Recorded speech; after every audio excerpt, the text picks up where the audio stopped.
I'm Holly. And I'm Bridget. And this is Girls Next Level. Welcome back to Girls Next Level, everybody. You know what I'm doing tomorrow? I'm so excited about. What?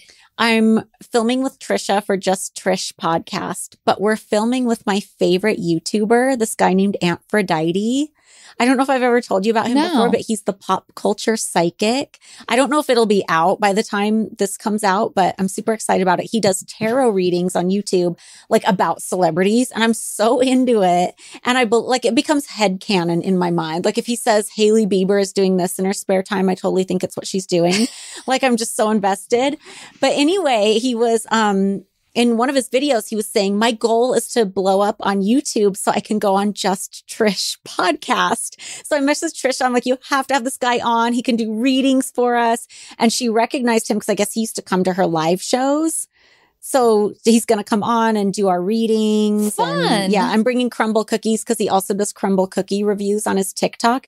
But the crumble store is always sending like a shitty box where like the cookie's all smashed or weird or something. I'm like, how do you have the one crumble that's like sending weird cookies? Yeah, that's going to be fun. I'm so excited. And we're dressing up as Taylor Swift in the Willow era because that's like her witchy look with like a cape. Love. I'm so excited. I love it. What are you up to this week? Oh, I'm going home. I think I mentioned it before, but this weekend is my grandma's 105th birthday. Yeah. What are you guys doing for it? So we're going to her old house because she lives with my mom now, but my uncle still owns the house that she lives in. So we are going there and just like 2 hours of like people coming over, kind of open house style, cake and stuff. And that's fun. The whole family. Like I think everybody's going to be there, which is also the reason I'm going home because there's some family that I like hardly ever see. Yeah. So, weather permitting, because there's supposed to be another storm coming in this weekend. Oh my gosh. Yeah. And I don't think it's going to affect me. I can drive in the rain, but I think it's going to affect one of my aunts that has to come down from the mountains. Like, I don't know if she'll be able to, get through it. Like the Sierra. She'll be coming down the mountain when she comes. Such a good song for Lodi. I know. I love it. So we are back on Girls Will Be Ghouls. Yes. And we are taking the picture of Winnie in a pumpkin. Yeah, but can I say something first? We start out by saying, in interview, I say, Wednesday and I both have a common interest in Halloween. We both love it. What? I know, just like, making up our animals' entire personalities. And I love too this scene, like we're in no makeup. I'm still in my robe and my slippers, having my morning coffee. Yeah, we don't give a fuck at this point. No, but it's almost like you came in my room first thing in the morning and said, are you up? Oh, good. I need a picture of Wednesday. Yeah, because I was on a mission because every Christmas I would make this janky ass animal calendar for the entire staff. I think later we started getting them like Starbucks cards too. Like you and I would get together. We'd get a list of everybody who worked at the mansion, from animal staff to video staff to butlers. How many people do you think worked there total? Like 200? I was going to say like 160 or something like that, but I don't really know. Yeah, it was a lot of people. So for Christmas, obviously they're getting like other bonuses, I hope, like from the company. I don't know. They're getting the thing that Rick Pallet collected because one of the guests would collect like annual tips from all the guests and they do like a thing. But we would get them like Starbucks gift cards and make these janky, I'm telling you, these are janky looking back on it, animal calendars. But I thought it was like, who wouldn't want to have a calendar of all the animals at the mansion? I think they like them. I hope so. Because I look back on it and I'm like, oh my God, they probably thought I was so dumb. I don't think so. Sometimes I wonder, like, if the staff hated me and I just didn't know. Because remember when we were interviewing Marston and I was like, oh, I wonder what they said about me behind my back. And he goes, oh, I had a good idea of what they said. And I'm like, what? And then he kind of backed off and he's like, oh, no, you were just always nice. That was just the thing. And I'm like, I know. Something I don't know. I know. It sounded like scary. And you know what's weird too is there was this bartender named Willie. And I always thought, he was fine. Like, I'm always polite to people. Like, I had a million customer service jobs before I came to the mansion. Like, I wouldn't not be polite. I was professional, though. I wasn't like buddying up to people, especially after I was a girlfriend, because I just was scared of getting in trouble. But I was always polite to people. I never thought anybody would have any beef with me. But he was writing this like fly on the wall account that somehow got back to Hef. And I ended up reading it because I think Joyce in the office was still friends with him. And he just hated me so much. And I thought it was bizarre because we barely interacted. Like I would order drinks from him and that's it. Yeah. But he would say that, well, he hated Hef's second wife, Kimberly. And he would always compare me to Kimberly and say that I had a miserable face and that I was always next to Hef. So I clearly had an agenda and I was just as miserable as Kimberly and just awful. And I was horrified. Yeah. And I know that's a reflection of him and not me, but it's just so weird to find out that somebody that you thought you got along fine with just hates you. Yeah. Yeah. It's devastating. It really is. And then it makes you feel like you don't fully understand the way people are perceiving you, you know? Absolutely. And then you wonder, like, who else thinks that? Like, I just happen to know that because this guy, like, wrote a manuscript. Yeah. Yeah, totally. And I remember I was so upset about it and I told Hef about it. And he was like friends with you. Like you guys would talk on Fun on the Sun and he had a lot of really nice things to say about you. And Hef was like, well, he just doesn't know you. Like if he got to know you, he'd probably like you. But I was so disturbed by it. Yeah, I would be too. It was weird. So anyhow, there's a jack-o'-lantern pumpkin, probably from pumpkin night. And I thought it'd be so cute if we could take a picture of Winnie and the pumpkin. So we're kind of holding her in it. And please tell me that they're adding all the whining noises. Oh, yeah. 100%. Good, because I was like, I don't think we'd really do that. Like, she's kind of like kicking a little bit. Like, you can tell she's confused. Like, why the fuck are they sticking me in a pumpkin? But I don't think we would have been forcing the issue if she'd been making those noises. No, Never. for sure not. So I'm like, God, please tell me those are added. Yeah, no, but there was not really anywhere for her to get her footing. Like, she didn't know. Yeah. I couldn't tell her what I wanted from her, like to just like sit there for a second, but she finally did. Yeah, and it was a really cute photo. I'm so, like, I feel like I think about this sometimes. I feel like how like that was almost a miracle that happened to get that shot. Yeah, that we got lucky. Hit because she only stayed in that position perfectly for a split second. And those digital cameras like aren't the quickest, right? It's not like a phone like click. It's like you kind of have to hold it down for like a hair of a second and gotta wait for the click. I mean, I know it's just a split second, but it's not as instant as like an iPhone photo would be. Right. And so like, and then you have to wait for like, and this is only a second too, wait for it to come up on the screen, whether we got it or not. So when we find out that we got it, that is truly like elation. Like, I'm so excited that we got it. Yeah. Then I think the next scene is we're in your room. Yeah, I start pulling through books because I have lots and lots and lots of haunted books, murder books, like just all that. My whole library in my room is very dark books. And I pull out Encyclopedia of Haunted Places. I remember I loved that encyclopedia. Oh, I loved books like that. I still have a book, it's probably over here in my office, of just like sites you could go to in Hollywood. It wasn't necessarily spooky. Like a lot of it was just because most of the people we're talking about are dead. But it was just like places to go in Hollywood, like where movie stars lived and different sites and things like that. And we're about to go on this tour that you guys will see. And it was very elaborate because of like how we traveled, but it wasn't too different from what you and I would kind of do on an average day. Like we would be like, oh, I want to go see the Spanish Kitchen restaurant because it's supposed to be haunted. Or I want to go see this place, or let's go drive by Joan Crawford's old house, you know? Yeah, totally. It was our hobby. So I say in interview, I'm interested to see if the girls want to go with me on a tour in a hearse to all the haunted places in Hollywood for a paranormal homework assignment. And it shows me sitting at my computer and you're on the bed. And I think this is the first time, other than Elvira being in my room, that you were seeing the round bed, the new configuration in the room. You know what, you guys? I just think you guys might think this is interesting. I got that bed on IKEA. Oh, that's interesting. Yeah. Anyway, I say this haunted tour. You'll see the homes and hotel. I'm reading about all the different things that people offer on the tours and stuff like that. And then in interview, I say, I love LA and it's known for mystery and scandal and murder. And it's known to be one of the most haunted locations in the world. But I feel like that was a little bit Frankenbited. Yeah, there's a lot of Frankenbiting in this episode. Yeah.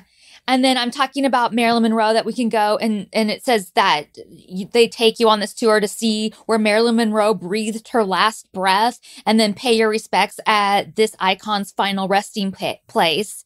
And then it cuts to Holly. Okay, so I thought this was so weird because producers were very excited and had kind of predetermined that we were definitely going to go to Marilyn Monroe's grave, which is also the future site of Hef's grave because he purchased the crypt next to her, or not. Do do you call it a crypt when it's just like the one slot? Or is a crypt has to be the whole house of slots? I don't know. The whole wall unit. He purchased the whole wall unit where he was going to go. And I just remember thinking that was kind of a fucked up ask. And the show like was so enthusiastic about it. Kevin was so enthusiastic about it. It was like predetermined we were going to do it. And I'm like, I don't want to do that. I thought it was creepy and weird because this is like the person I'm with. And like, that's where he's going to be buried. And what are people going to think of us when we go? Like we're sitting there like waiting for him to die, or are they expecting me to have an emotional reaction at it? Yeah. I just felt like it was so inappropriate on so many levels. I'm like, I'm not fucking going to that grave. Yeah. Yeah. Ugh. Well, in an interview, I say that Holly does not want to go to the Marilyn Monroe gravesite because Hef is going to be buried next to her and she doesn't want to see that. And not that she doesn't want to see it because it's next to Marilyn Monroe, but she doesn't want to think of that, period. Yeah. And it's just a weird thing to be watched doing. Like, how do people expect you to act? I just felt like it was odd. Yeah. And then I say, well, I knew you probably didn't want to do that. So we can customize it how we want. So we changed the whole tour and did it more Black Dahlia themed. Yeah. But not entirely. There were other things that we did too. But the theme of it was heavily Black Dahlia. Yeah. So I start reading about all the Black Dahlia stuff. And it's, in case you don't know, it's one of Hollywood's most famous unsolved murders. Still is. And I had recently just finished reading the book about her. If you guys haven't read this book, it's really good. It's called The Black Dahlia Avenger, and it's by Steve Hodel. And he used to be a detective, I think. Yeah. And he thinks that his father, Steve Hodel, did the murder. And did you know that there's a podcast right now with George Hodel's grandkids? Oh, Root of Evil. Is that the one you're talking about? I think so. Root of Evil, if you guys want to know more about the Black Dahlia case or about the Hodels, really, really good, but also trigger warning, disturbing. Like there's some child abuse stuff in there that's like hard to listen to. Like it's not like they go into like explicit stuff, but they say enough that it's like really disturbing. Yeah. Yeah. Well, I think that's the grandkids of George Hodel. Yeah. So it's really, really interesting, but they truly believe that he did it. And not only do they think he did it, but they think he did it in the house on Franklin. And we go to that house. We don't get to go inside, but we take photos from the outside because it's a very strange looking house. Yeah, it's a Mayan revival. So it looks kind of like, ancient Mayan style. I'm fascinated with that house. I wanted to shoot there when I worked at the Playboy Studio so bad. And we had booked it for a centerfold shoot. But at the time, the owners were leasing it to a psychic who charged $25,000 a day, allegedly. Who the fuck is booking that psychic? Yeah. But we were all set to go. And then at the last minute, she canceled on us because she found out there was nudity involved and she thought it would ruin the vibe. And I was so annoyed, but also jealous because after I left, Arnie got to shoot there. He shot a centerfold at that house. Yeah. Well, for those of you that don't know, it's also called the Soden House, and it's a very paranormal hotspot. Yeah. Zach said that was one of the craziest episodes there. Patty says that too. Yeah. I've always had a pet peeve about like all these diet ads and diet teas and like weight loss things. Like I even said on here when we do ads, like I don't want to do them for like weight loss teas and things like that. Because I always believe that, it's a lot of hard work and eating in moderation and that kind of thing. But then sometimes you just need like a little bit more to make your body perfect. Yeah. Body contouring is a little different than the health aspect. I think there's some times when diet and exercise just aren't going to target that one little pouch or whatever. And I think that's a realistic thing to talk about. Sono Bello is the only way to permanently lose unwanted fat in inches. Sono Bello doctors are masters in micro laser fat removal. Wherever you have stubborn fat, tummy, sides, thighs, arms. Smile, it's going away permanently in one visit. Ask about their modern techniques to eliminate sagging, loose skin. No more feeling embarrassed, shy, and uncomfortable about your body. No more hiding in baggy clothes. No more lights off, darkened room, pretending it's more intimate. Give yourself that gift of a full body reset. You deserve to be happy. Schedule your free consultation. Learn all about micro laser fat removal. Sono Bello is running a great special right now. Visit sonobello.com/nextlevel. sonobello.com/nextlevel.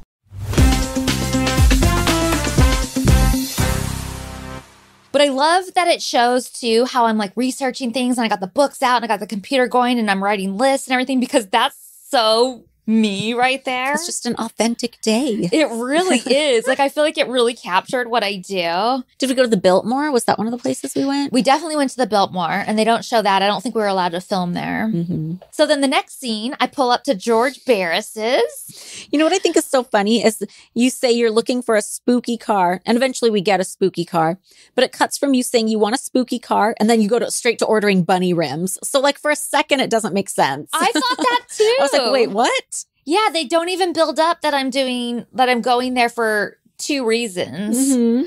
I go there, I pull up in my Porsche, I'm hugging George, and in an interview, I say, George Barris is the ultimate car customizing guy. He's also the ultimate dress up in a spandex Robin onesie, and you can see the outline of his dick at the party. Totally. Sorry, I tell that. It's the only thing I can think of when I think of George Barris because it was just so unexpected. Yeah. And he also spells everything with a K. So car spelled with a K and customize is spelled with a K and stuff. And I wrote in my notes that he was doing that before the Kardashians. Oh, visionary. And so if you don't know who he is, he did the Batmobile, the Munsters coach. I mean, he even had I don't know if it's just a replica or what, but James Dean's old car in there because I've heard that it's a mystery where James Dean's, that there was all these accidents with all the parts that were used from his car. There were. Zach has the last piece of it at the museum. It's just like the axle from it, but they can't find the rest of it. It's completely missing. Well, supposedly somebody took it and buried it somewhere. Buried it? Oh my God. Yeah, but I don't know, but it's crazy. But there's at least a replica. And then I asked George if he'll customize some rims for me. I want bunny rims. I wanted a Playboy bunny in the middle with a red rhinestone eye. And they had the people there and we did the whole thing. It was amazing. They turned out incredible. Yeah, they were cute. I think there's another episode that comes out where I actually later get season, them. Yeah. So then I turn around and he said, and here's the cargo oil to use for the paranormal tour. So the cargo oil is a hearse from what? It's not the Munsters coach, obviously. What is the cargo oil from? No, I think it's just something he custom built. I don't think it's from anything in particular. I could be wrong, but I don't think it is. Oh, just a spooky hearse. Yeah. And that was so weird and uncomfortable to ride around in. I don't even think there were seat belts, were there? We were half sitting, half laying, half hunched in there. You'll see it later in a shot. But yeah, that was the first thing I thought of when they showed this cargo oil. I was like, that was really awkward to ride around in. It was. And we're sitting in the back seat and George is like, oh, I really want to go with you girls. I want to sit back here with you girls. Oh, I bet he did. I bet he did. Show us your dick. Just kidding. And in commentary, you say something that, and I don't know if you inspired me to think this or if I just thought it too, but you say that Volkswagen should make a hybrid Beetle. And I've always wondered why they weren't more on the forefront of things. I always thought of them as the hippie cars and stuff. And I always thought that if anybody, they were going to be the first ones to do an electric car or a car that runs on solar panels or something. One would think. Yeah. And I just think it's interesting because we both have thought about that before. And we talk about how the hearse really brought out a lot of freaks, that everybody was trying to stop us and wanted to check out the car and had comments on it. So then the next scene shows me putting on my schoolgirl Playboy costume. And that was a Playboy branded costume. And obviously we'd modeled for the first run of the costumes already as we're filming this. But there would be a couple more years, at least one more year when we're doing it. And I'm, as you'll see later, wearing the Jackie Ho costume. And they ended up making that as a Playboy costume later. Yeah. So I see in in my scrapbooking stuff, our catalog comes out in September. Yeah. So I have that in there. So I'll post that on our Patreon too. So in interview, I say I look for any excuse to dress up because this was a Halloween tour and I decided to wear my Playboy Sexy Scholar schoolgirl costume. Shows me getting into the costume. And I've asked my dog this a million times, but I really wish they knew how to zip. Oh, I know. I hate anytime I'm getting dressed and I need help with something. Yeah. Oof, I hate it. And you're in your Jackie Ho costume. Yeah, I designed it at Trashy. It's a take on the famous pink Chanel suit Jackie Kennedy wore. But it's we always have to do slutty Halloween costumes. So it's the sexy version. So of course I named it Jackie Ho. And I remember I got this weird like hate letter after this episode came out because they're asking me to elaborate on why I wanted to dress up as this. And I'm joking and I say, oh, well, she's the first lady and I'm the first lady of the Playboy Mansion. I'm just trying to say something like cute and catchy. Yeah. But somebody out there took me real seriously and they wrote me this hate letter saying how they needed to slap some sense into me because I'm nothing like her and never will be. And I'm not saying I'm like her. Oh my God. But I will say, and I'm going to sound like the Megan Fox girl on Love is Blind, but since high school, there have been people who tell me I look like Jackie Kennedy, but now online people say she's ugly and she eats sheet metal. Wait, what? I'm blown. I'm like, there's too many things here. Wait. So the Love is Blind girl, remember Megan Don't Fox? You watch those shows? Yeah. So there's a girl who said she looked like Megan Fox, and right, people are like, so that girl. What about her?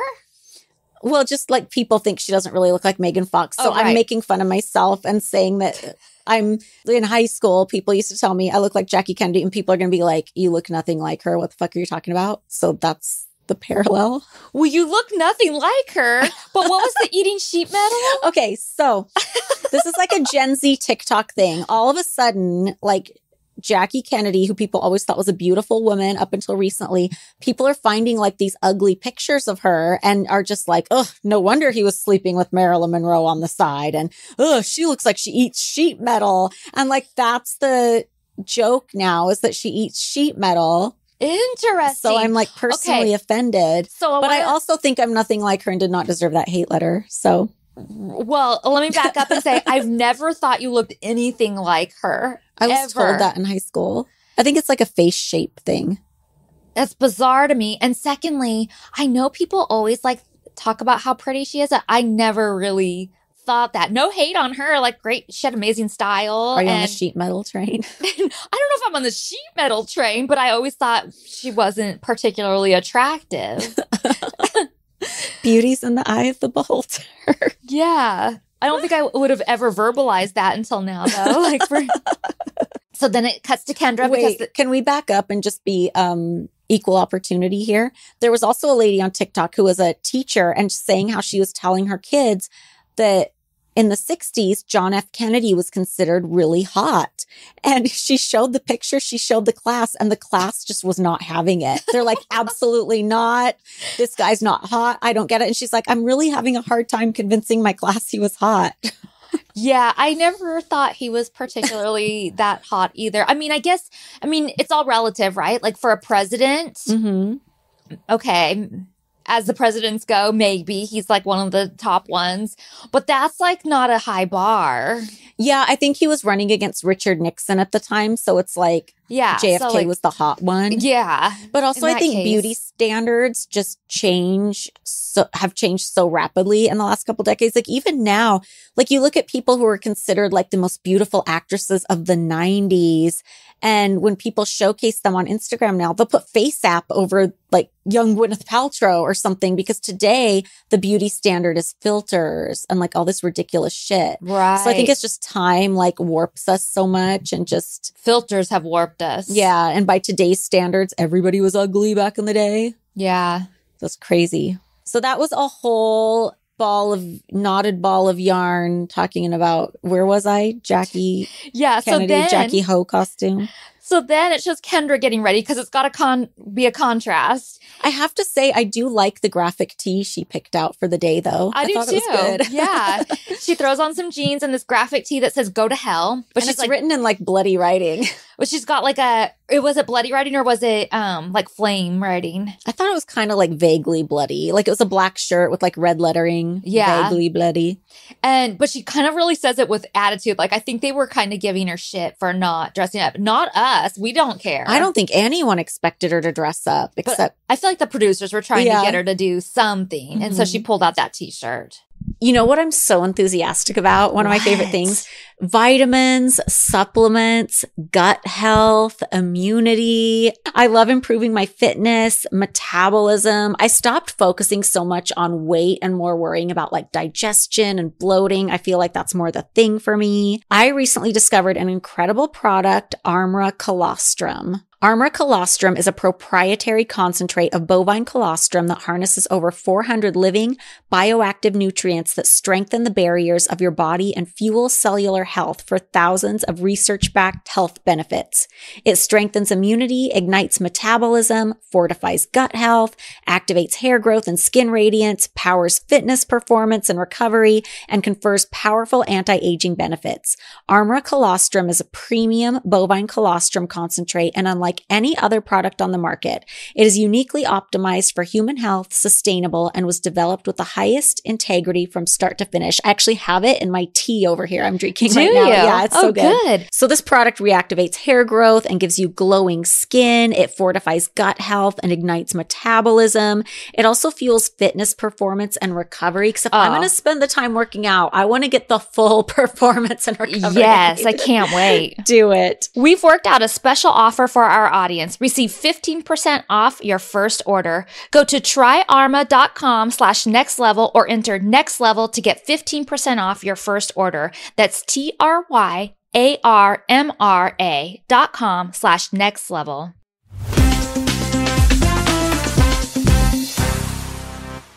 And then we go walking down to the office. And Mary looks at my costume and says, "That's the death suit."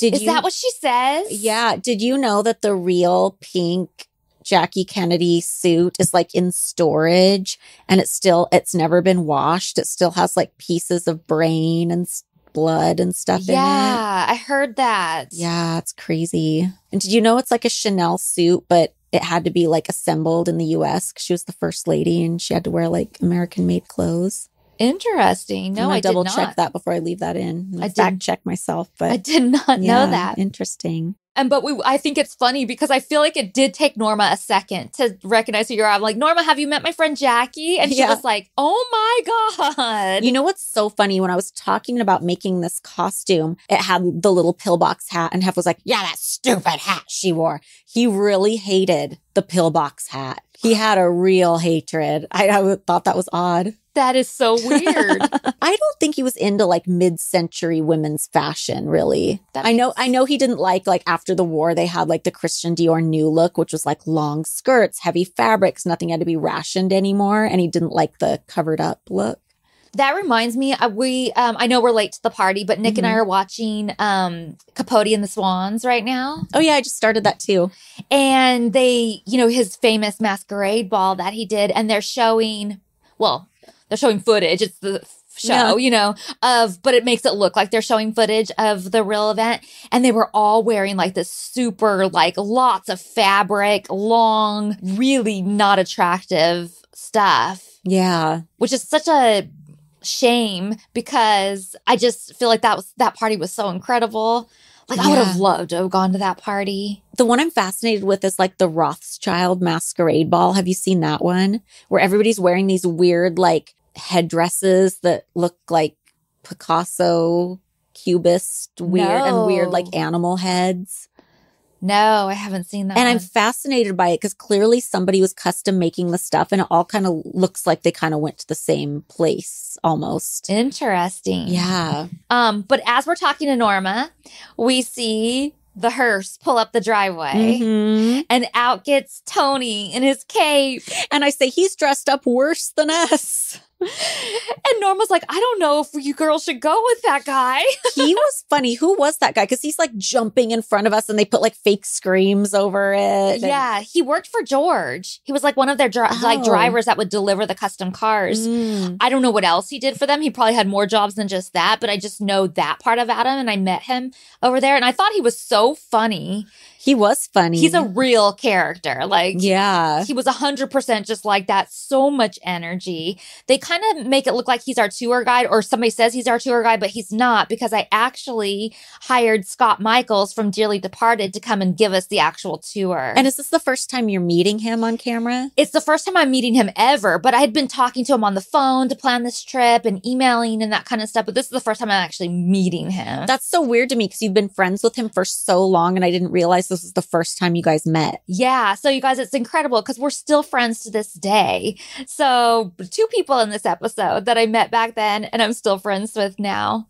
That's so cool. I think so too. And then we climb in the hearse and we're going away and there's a voice overlay that's Kendra saying, how do you spell hearse? H-E-R-S or something like that. Like, and I'm like, did they ask her to say that? Like, what? It just seemed odd and weird. And why would was she texting? I think she was texting and was telling somebody we're in a hearse right now and wanted to know how to spell it. As we're heading down to the site where the Black Dahlia's body was found, I'm explaining what happened to the Black Dahlia in my confessional. And I'm explaining it in a very strange, insensitive, infantilized way.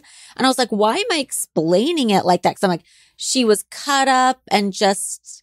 I forget what I say, but it's very weird. Yeah. And I'm thinking I must have been doing that because there was just no room for seriousness on this show and everything was a cartoon and had to be explained like you're talking to a 5-year-old. Because I sound like I'm trying to explain a gruesome murder to a 5-year-old is what it sounds like to me. Yeah. It's really strange. Did you notice they use the fake Unsolved Mysteries music all through this too? They're like... No, but I love it. Yeah.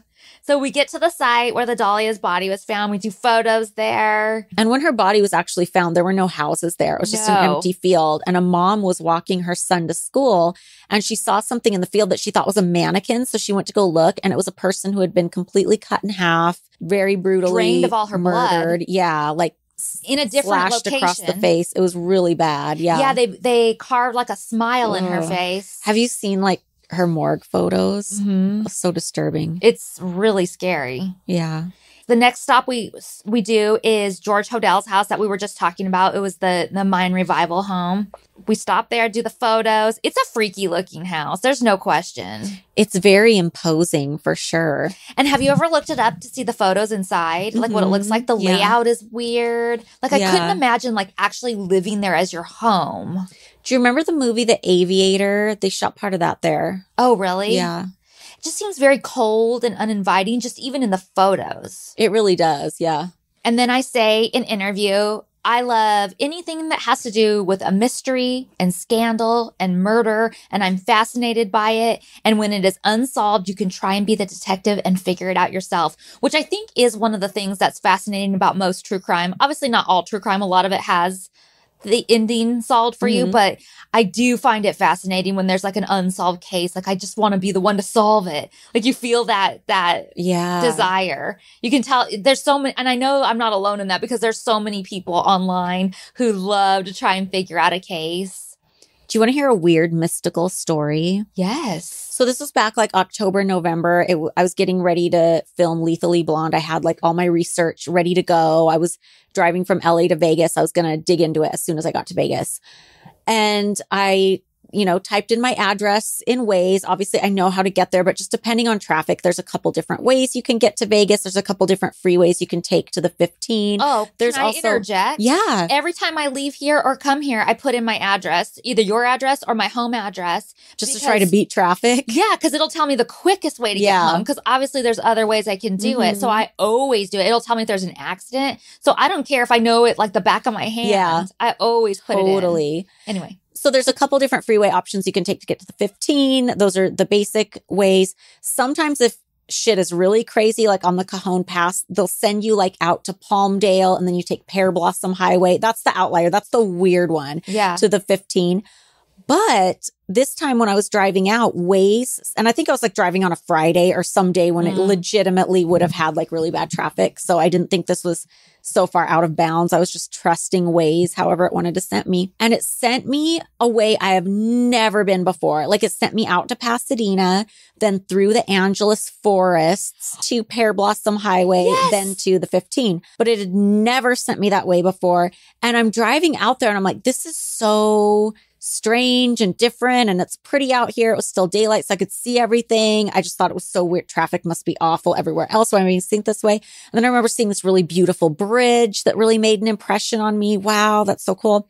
So I get home, I'm opening up like my research and everything. And one of them was a case about a woman named Kimberly Pandelios who was found murdered in the Angeles forests. And later when they found some of her belongings, like a journal and some items of clothes, it was found under that bridge I passed by. And I'm like, that just gave me chills. And I almost feel like I was sent that way on purpose. That is crazy. I just got a chill too. It was such a weird coincidence. Like I've never been sent that way before. I didn't even know that was a route I could take after all these years of driving back and forth between LA and Vegas. And it's a weird route. Like when you're doing it, like the whole time I'm going, this has to be wrong. Yeah. It's very, very, very weird way. Yeah. And I wouldn't recommend anyone go that way because the whole time I was going, I was feeling like if I broke down, this wouldn't be good. Or if I got a flat tire, this wouldn't be good. Like there's nowhere that feels, the road is very windy. There's nowhere that feels very safe to turn off. There's nothing close by. I just felt like this feels dangerous. Yeah. And then I learned that it is. That's so creepy. Yeah. So then it has us going off to the next location and we go to the Comedy Store. And I'm reading in the car about what the building used to be used for, that it was the famous Ciro's nightclub, and that the ghosts date back to the days of Hollywood celebrities when mobsters frequented the place. In an interview, Holly says Ciro's was taken over by Mitzi Shore and turned into the Comedy Store. And her son, Pauly Shore, who you guys might recognize, was nice enough to give us a tour. I love Comedy Store lore. So supposedly there's a secret passage from the Comedy Store that leads to like a house behind it. Up on the hill, yeah. Yeah, it's so crazy from like the Ciro's days. And I love how they had like the Ciro's like memorabilia, like the booth and the sign when we went down there. I can't believe they still had that stuff. I think that's so cool. And I know we didn't have any experiences when we were there, but that place is legitimately haunted. Oh, yeah. Like so many people have stories from that place. Mm-hmm. And it's just like such a cool, like it was always like sometimes we would go out to a comedy club now and again, like with Hef. Yeah. And that was always by far my favorite place to go. I felt like there was something like eerie about it. It had the most style. Like I even like their neon signs in there. Like I just really liked it. Yeah. I've gone back since and did a private tour with Pauly. Well, not Pauly himself, but he had this guy that works there give me a tour, and it was so elaborate and so extensive. I was like, it was amazing. Yeah, it's so cool. All the stories and everything. Get ready for the season ahead with quality shades built to last. Shady Rays is an independent sunglasses company offering a world-class product rated 5 stars by over 300,000 people. I'm obsessed with mine. They're the perfect shape.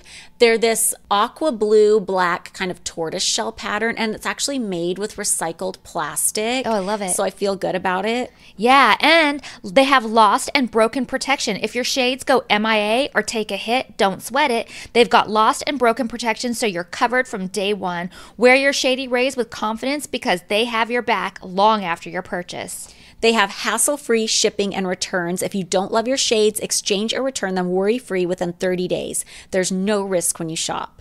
Exclusively for our listeners, Shady Rays is giving out their best deal of the season. Head to shadyrays.com and use code NEXTLEVEL for $20 off Polaroid sunglasses. Try for yourself the shades rated 5 stars by over 300,000 people.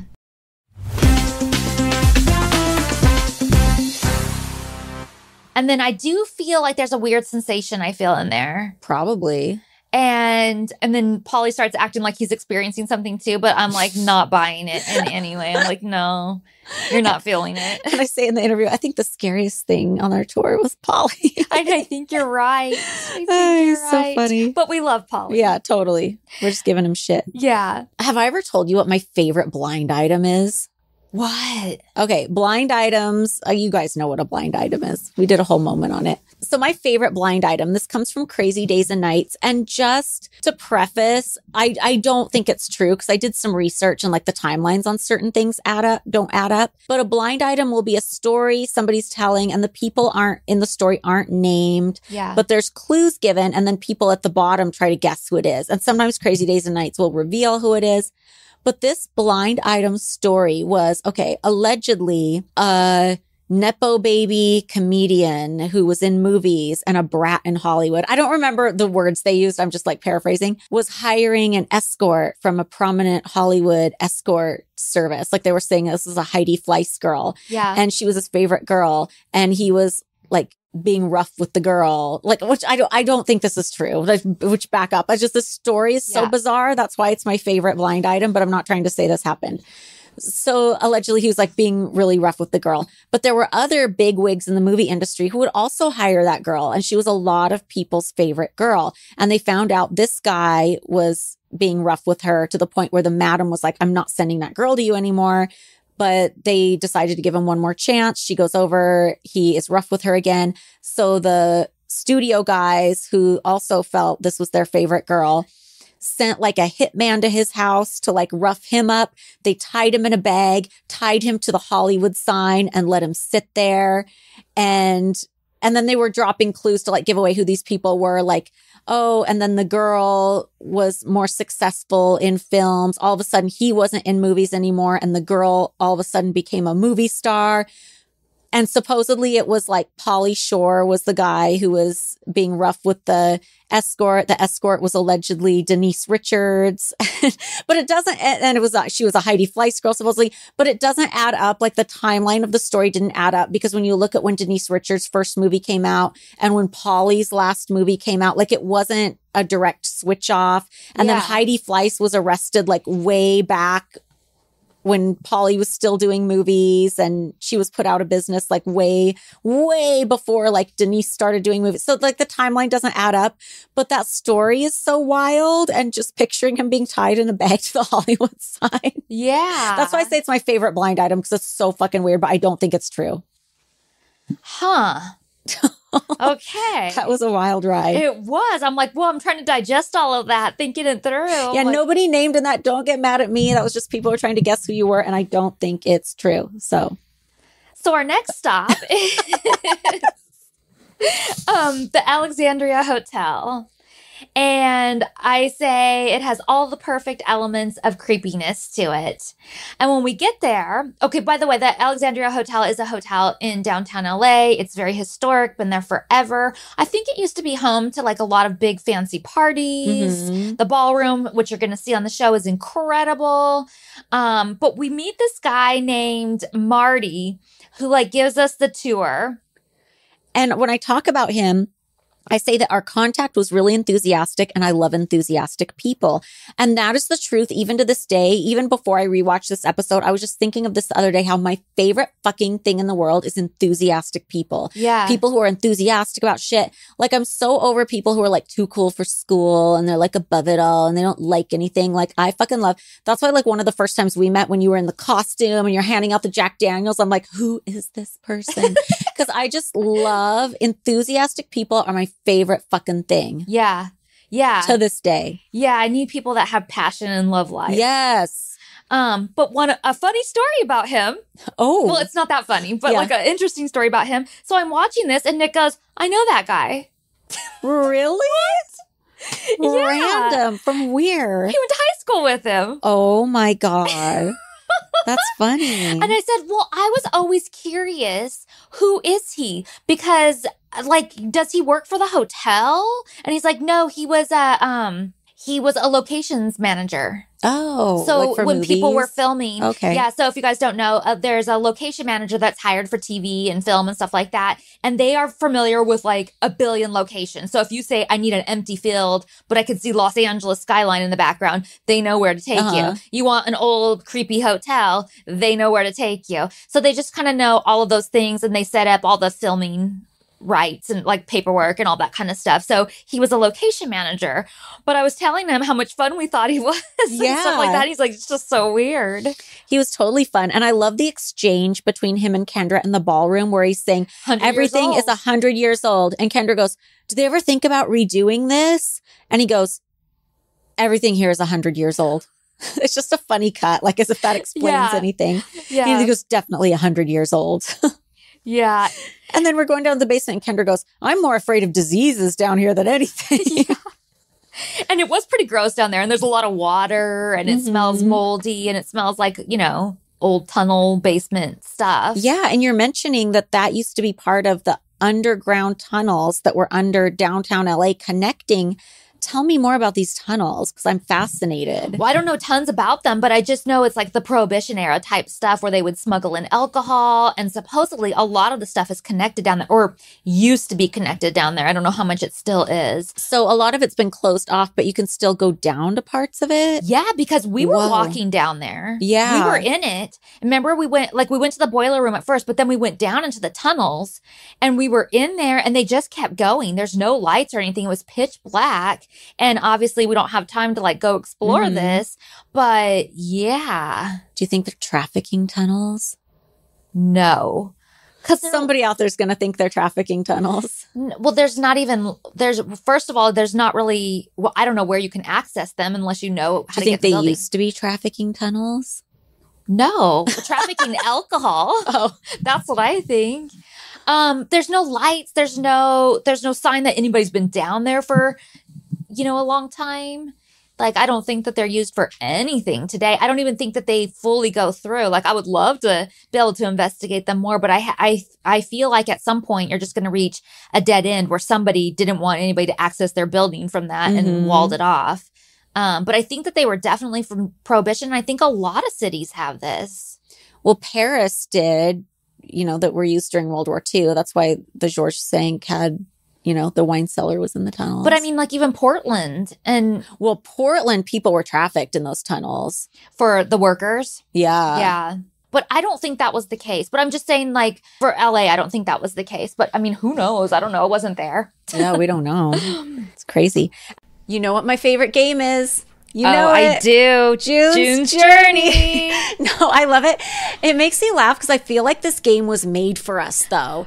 Everything about it. So many things. The fact that it's set in the 1920s. It's gorgeous to look at. The plot of it is you solve a murder mystery. Yep. And there's even like brain teaser type things like hidden object games that are easy enough to be fun, but have challenging enough hidden objects that I'm sitting there really trying to figure it out. And I love it. It's just easy on your mobile phone. You can do it while you're waiting at the airport for your plane. It's just so relaxing and fun. You know what else it includes? Interior design, right? Which we love. You can design your own mansion. I love it. Your own island estate. June's Journey is the thrilling adventure you've been waiting for. It's a murder mystery, uncovers scandalous family secrets set in the glamorous world of the 1920s. Can you crack the case? Download June's Journey for free today on iOS and Android.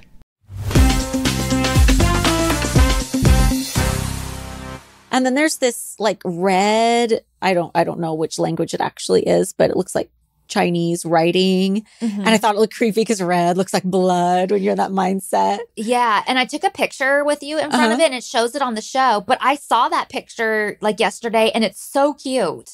Yeah, it is a cute picture. And then this is another Captain Morgan sponsoring the show. It shows the picture, but then it changes the writing to say the captain was here. And it draws like the Captain Morgan mustache and beard on me. I know. I was like, that's weird. So funny.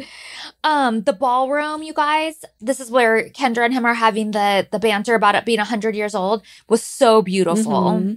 I don't even feel like the cameras did it justice, but I have some pictures that I feel like do better justice on it. But it was so pretty. We'll put them on Patreon. Yeah, for sure. And remember that big snafu that Kendra had with Eminem? Oh, is that happening at this time? No, well, no, it already happened because it happened at this hotel. Oh. I don't think it shows it, but my pictures have it. We go to the, there's like a nightclub, an old nightclub. Like the old bar that's like in the middle of the hotel. And I think she says that's where that happened. Yeah, I remember that now that you say that. She was in an Eminem video and I guess allegedly during the middle of the video shoot for no reason, he went over and dumped water on her. Yeah, a bottle of water. So strange. And then do you remember, they don't show this on the show at all, but we went up to what was supposed to be Rudy Valentino's bedroom? Yeah, Rudolph Valentino is one of the 3 busiest ghosts in Hollywood. Between him, Marilyn Monroe, and Charlie Chaplin, they are everywhere if you listen to any haunted tour guide in LA. So did he actually stay there? I mean, according to our tour guide, he did. Marty said so, but I don't know if that's true or not. He's just so everywhere. I get a little skeptical with those 3 names because they just wipe their asses all over LA, I guess. But do you remember how run down everything was? Yeah. And like people were living there, Yeah. Not just staying there as a hotel. And then do you know the story about how it was boarded up? There's another part of it. Well, I was going to ask you, is it worth telling the story about how there's the weird, creepy part of the hotel that no one can access anymore? Yes, because I think that's fascinating. Try to explain that in a way that makes sense without a visual. So there's another wing of the hotel, and there was like a fight between like the owners and stuff and who owned what. So they split it up, and then they put up a wall, but then the person was never able to access their side of the hotel. And supposedly they've made it partially glass so you can see in there, which I would kill to see, but everything was left in there. And supposedly there's like all this like the toiletries and clothes and old suitcases and the furniture. Everything is from like, I want to say it was like, was it the 40s? I don't know, but isn't it like impossible to even get in there? Like you'd have to be like dropped from a helicopter or something. Yeah. And then even then, because I've asked, like, is there any way you can like, enter from there? And they said even then it's been so exposed to the elements for so many years that there's no way you could trust your footing on any of the, on anything. Like there's no way anybody can. So it's a ghost building. You can see the whole wing of it outside. It's crazy. But supposedly there's one of the floors where there's like a glass wall and you can see in there. Whoa. Which I think is fascinating. And I've tried to like go and look at that and I can't get access to it. So whether it truly exists or not, I don't know. That's crazy. But the building does. Downtown LA has some sinister vibes, man. For sure. Whoa. I think I just spit. For sure it does. So then we jump back in the car. Oh, you say in commentary that when we jump back in the car and we're taking off that somebody yelled, Paris Hilton. So again, we're getting accused of being Paris Hilton. I feel like people in LA thought that any blonde was Paris Hilton. Yeah. So then the next scene, it's outside the mansion. We're ready for the Halloween party. What? Another Easter egg. They focus in on another one of the tombstones out front, and it says, "Our Ban died a lonely man." And that is the tombstone of our friend Dickie Ban, aka Richard Ban. And I think they put died a lonely man because he was always very single. Yes. Yes.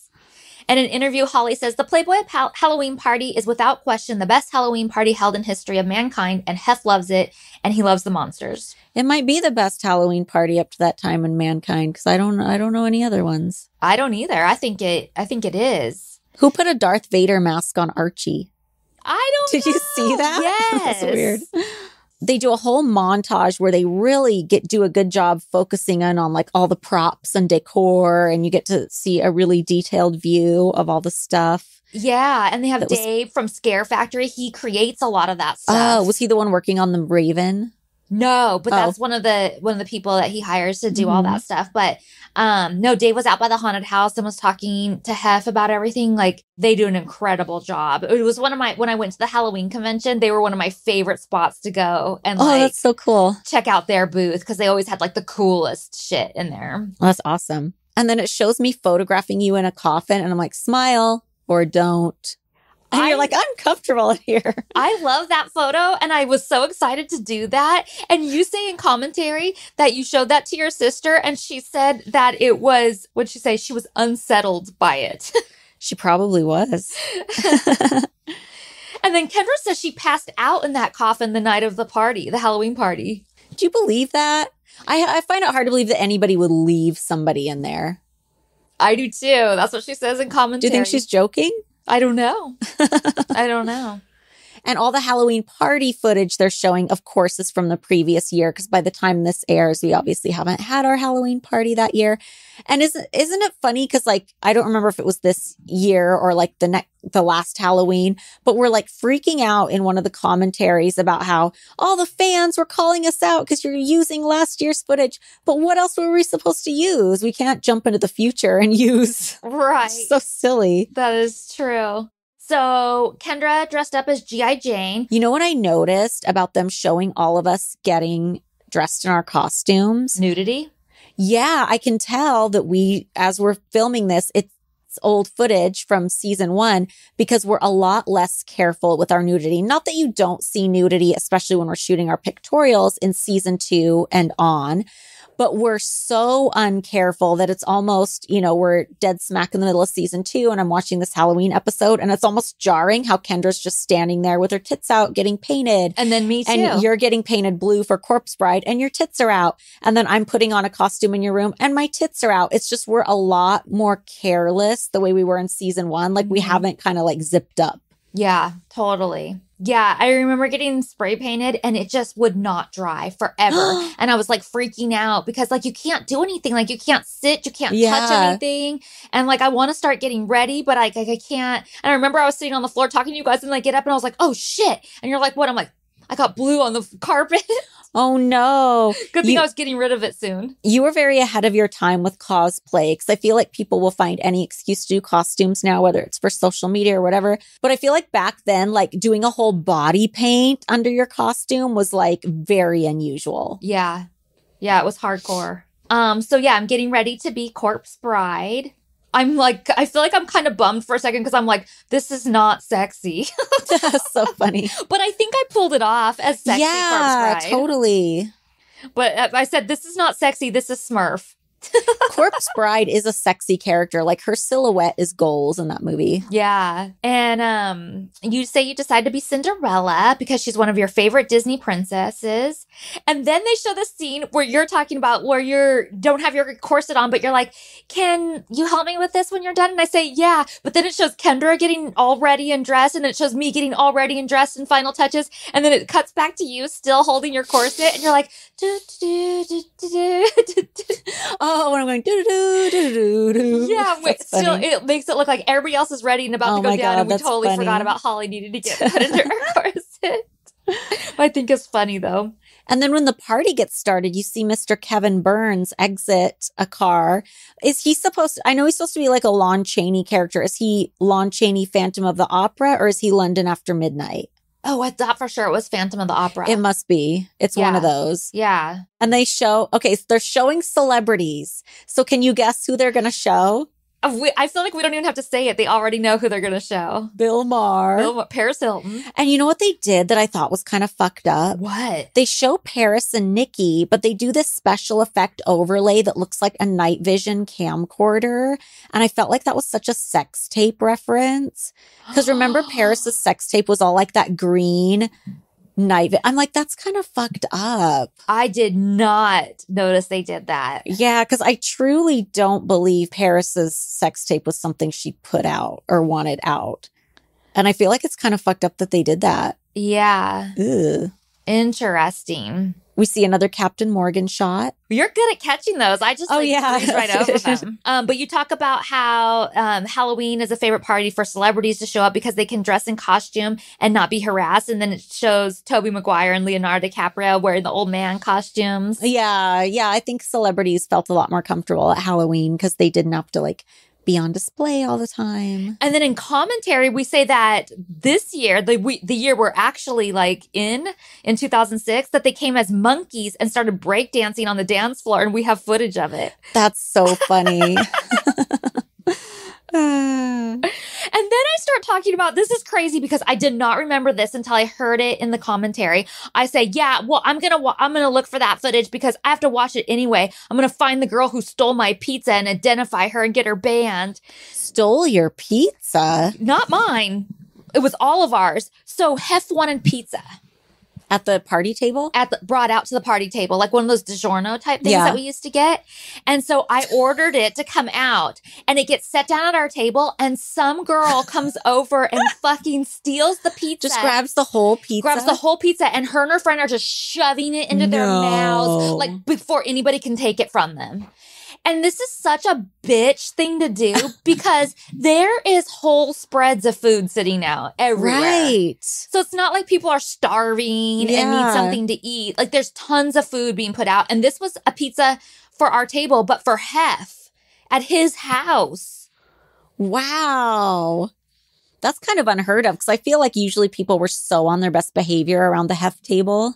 Yeah. But we had some ravenous women. Mm-hmm. And I feel like when I remember that, I get pissed off again. Like stuff like that really pisses me off. I wish I would have seen it because I feel like I need the real life visual. Well, I feel like I found it on the footage and then showed them who she was, which girl it was. I don't know if I found her stealing the pizza, but I found, like I knew what at the time what the girl looked like, and I was able to point her out and get her banned. Oh my God.